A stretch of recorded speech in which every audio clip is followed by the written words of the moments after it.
This is Rock and Roll English. Real people, real English. Here's your host, Martin Johnston. Hello everyone and welcome to another episode of Rock and Roll English, where I have another very, very, very special episode with you, because today you will hear a podcast that I recorded with one of the Rock and Roll English family members, because recording podcasts is one of the features of the Rock and Roll English family, recording podcasts with me, that is. I record podcasts with all of the group members, and I think this is a fantastic way to help you improve, because recording a podcast, hearing your voice being recorded, other people that listen to it, is a bit scary. It kind of makes people shit their pants a little bit. And that's good because it pushes you out of your comfort zone, okay? I've had many people in the family saying, oh, I don't know, and they were very worried to do this. But when they did it, they felt better. It gives you confidence. It gives you the confidence to say, you know what, I can talk on the phone to someone at work. My English is actually better than I thought because I can even record a podcast. So that's what you listen to in today's episode, where I speak to Irina, okay? Irina is a family member and she comes from Russia. And she is extremely intelligent. In fact, so intelligent, she is a scientist. So we speak about why it's amazing to be a scientist, okay? And we are going to jump right into the conversation, not the very beginning, because the very beginning of the recording has the introduction music and everything else, which you have already listened to. So here is the conversation. I will talk to you again at the end. In the meantime, happy listening. The first one is, people believe what you say because you can always say, trust me, I'm a doctor. Is this something you say? Yeah, actually I do. Really? Wow. Well, maybe not I'm a doctor, but trust me, I'm a scientist. Right. Yes. Okay. Yeah, because naturally, especially with this pandemic going on, I get a lot of messages from a lot of people, including those who I haven't been spoken for the last, 15 years. Yeah. They suddenly remember that they know some Irina who is a scientist, and they want my advice on all the COVID vaccine specific questions. And then I try to put it in the way that, believe me, I'm a scientist, so I know what I'm talking about, if in reality it's not the case. Right, okay. But I was literally just about to say, oh, this is great, I'm going to start sending you messages as well. But then you just said, but it's not actually true. Sometimes.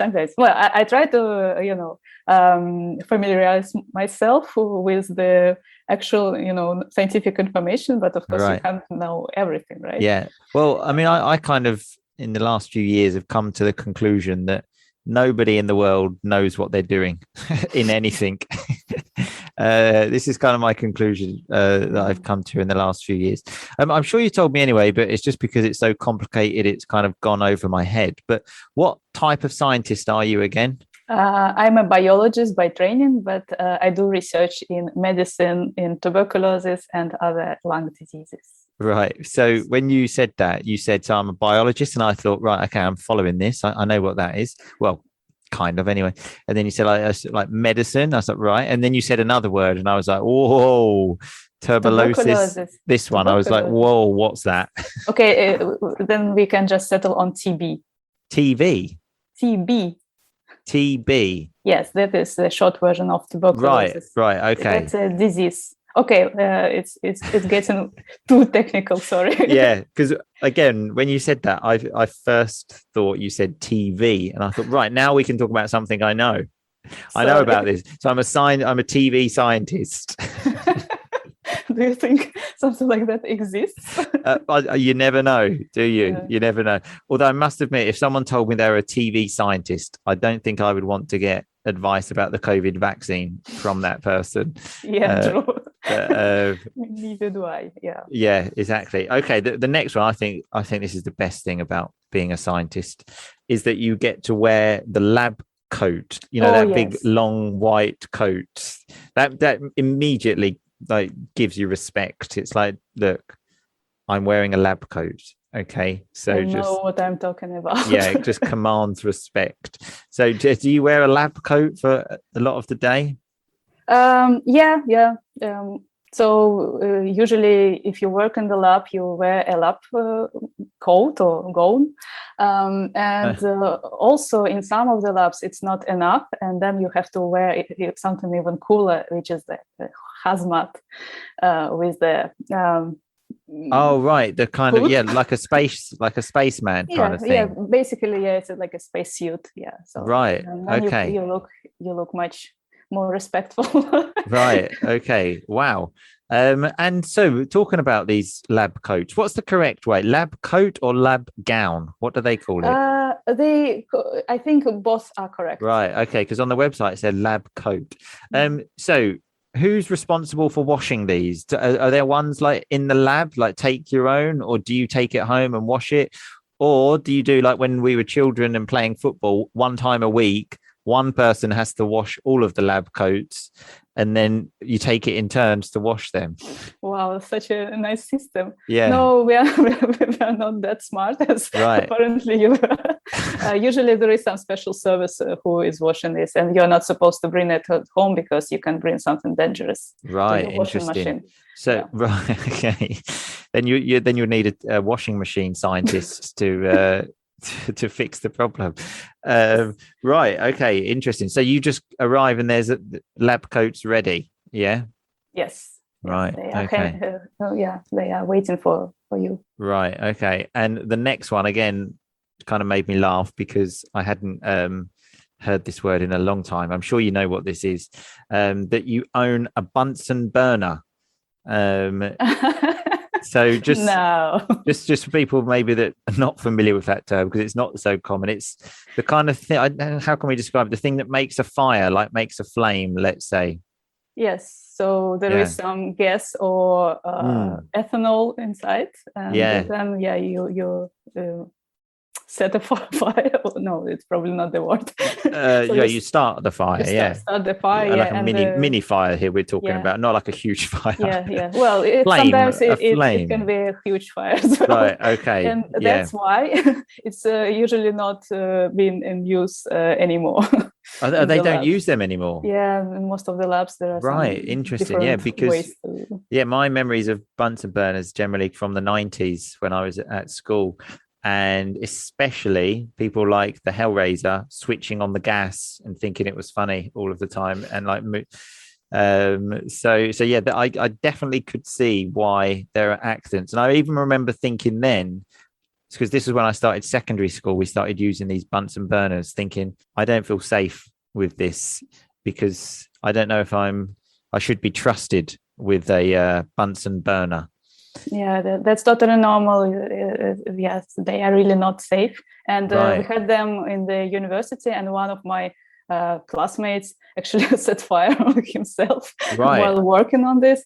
He was mostly fine, but his lab coat had a huge hole, next to his heart.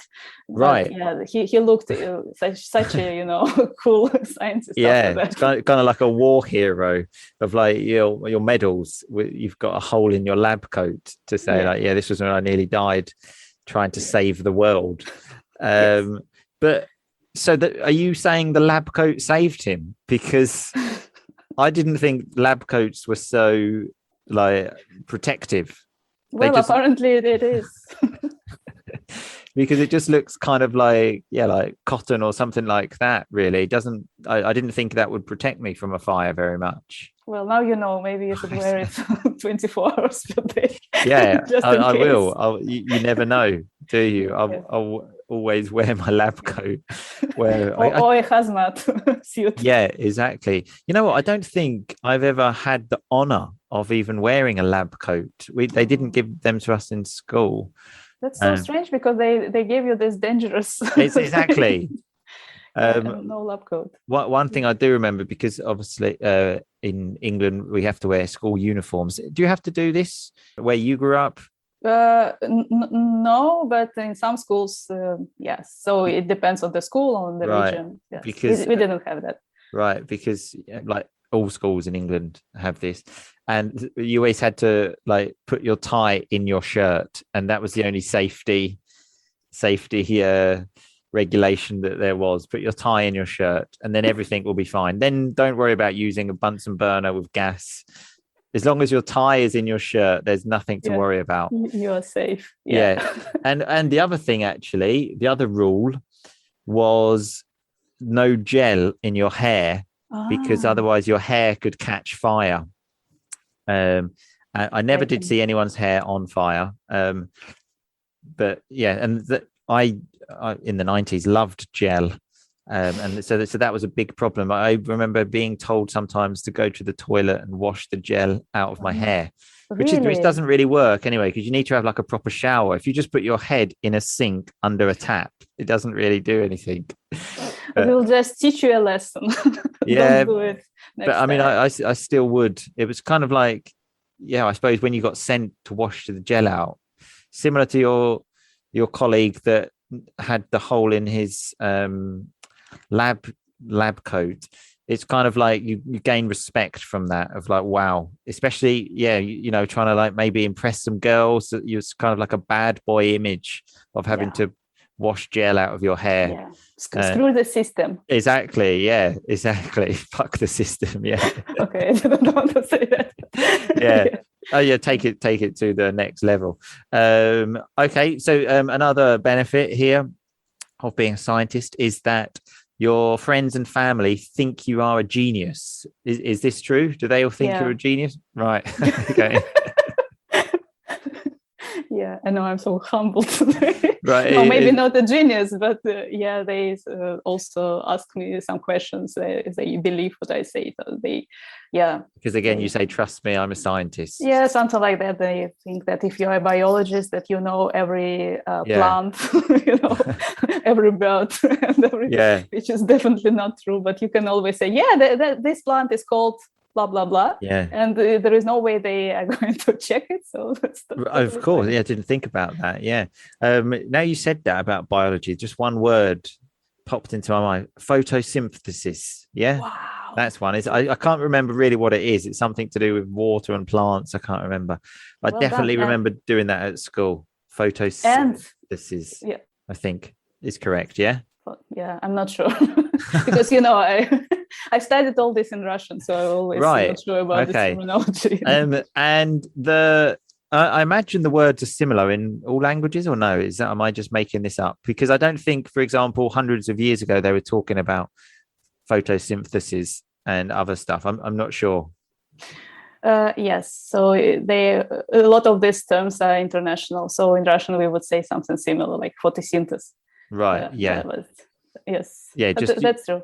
Right. Okay. Good. That really helps actually when you have to speak about your science in another language. Then you can have a guess how it is called. Although I find in Italian, the words that are kind of similar create problems for me a lot sometimes, because you want to say it in the way you normally say it, like in your language, but it's not. It's just a little bit different. But like if a word's totally different, I kind of like dedicate more time, I suppose, and make more effort to learn that word. But when it's kind of similar, I think, I know that it's the same. But then just that small difference, you can still look stupid. Exactly. That's why I didn't want to say right. English. Just in case, Right. What if we've got another English-speaking scientist in the family, and they will just, Okay. Right. Yeah. That makes sense. And so the last one here is the thrill of new discoveries. Do you have this thrill? Have you discovered anything like splitting the atom or anything like this? Well, I guess if I did split an atom or something, then probably there will be a real thrill. Yeah. But in real life, you don't make such a huge discoveries on a daily basis. So sometimes it's a thrill, and the most thrill is when your paper got published. Right. When you had worked on it for 5 years, and then finally 5 years for one paper. Yeah, sometimes, Well, it's not that you just spent 8 hours per day for 5 years. Right, so that's what I thought. I was thinking, blimey, how long is this? No. And then someone's got to read that as well. That would probably take 5 years to read. I'm not sure if anybody reads that. Yeah. But that's not the point. Right. Yeah. I'm sure when these things are so long, probably people just don't even read them. They just think it's really long. So it's probably really good. Yeah. Exactly. No, it's actually, it shouldn't be too long. It should be very brief, concise, and on the topic. And that's the problem, because often you want to write much more than actually is needed, and then you have to cut it. Right. Okay. Yeah, I can imagine. Wow. I mean, life really is great as a scientist. I think it might be a bit late for me, but yeah, I mean, I've got a newfound respect for you, Irina. And if I have any question, not even about science, about life in general, I'm going to ask you, because you're a scientist. You will definitely get a super wise advice on any topic, right? Even about the meaning of life. Right. Okay. Perfect. Okay. Well, thanks a lot for your time, Irina, and we'll see you soon. Thank you. Thank you. So I hope you enjoyed that conversation with group member Irina there. Remember, if you would like to be in the Rock and Roll English family and record a podcast with me, just send me a quick email and say, I want to be in the family. That's all you need to do. Click on the link in your app right now. You can do that. Send me an email and you will also get a free individual lesson with me, plus 5 million other things. But if you have any questions, also just ask. You can contact me on Facebook, Instagram, email, whatever you want. But thank you very much for listening. I will see you very soon. But in the meantime, just keep on rocking, baby. Thanks so much for listening to Rock and Roll English. For more great content and to stay up to date, visit rockandrollenglish.com and facebook.com/rockandrollenglish. We'll catch you next time.